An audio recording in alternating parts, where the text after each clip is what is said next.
Tuloy ang pagbuti ng kalusugan ni Pangulong Ferdinand R. Marcos Jr. ayon sa Malacanang. Kasabay nito, inabisuhan ng palasyo ang publiko na huwag paniwalaan ang mga naglipa ng maling impormasyon tungkol sa Pangulo. Yan ang ulat ni Kenneth Pasyente.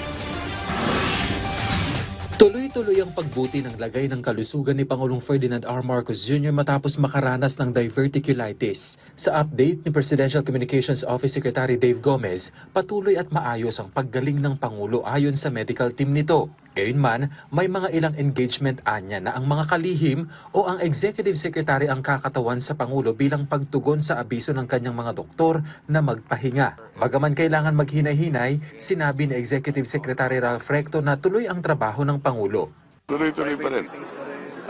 There are everyday private meetings and he's taking time out now to sign all documents.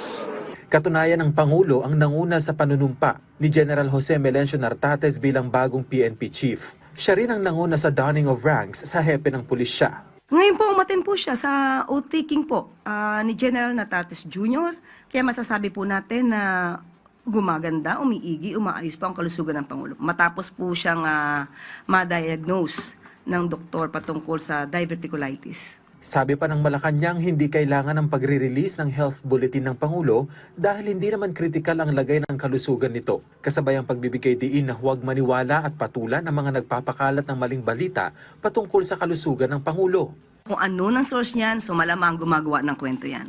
So huwag natin masyadong paniwalaan ng mga kumakalat sa social media nang walang hindi verified at walang ibang source. Sa ngayon, prerogative na raw ng presidente kung anong mga aktibidad ang kanyang dadaluhan depende sa kanyang nararamdaman. Tungkol naman sa impeachment complaints laban sa Pangulo, sinabi ng Malacanang na hayaan muna ang Kamara na timbangin ang bigat ng mga reklamo at kung sakaling ipatawag ang Pangulo, ay depende na raw ito sa magiging payo ng bubuuing legal team ng presidente. Tingnan po na ang trabaho po muna ng House of Representatives kung patungkol po sa sufficiency in form and substance na nasabing mga complaints or rather impeachment complaints at hintayin lamang po natin kung magkakaroon at magbibigay po sila ng invitation sa ating Pangulo. Depende po yan sa magiging legal team po ng Pangulo kapag kinakailangan na po.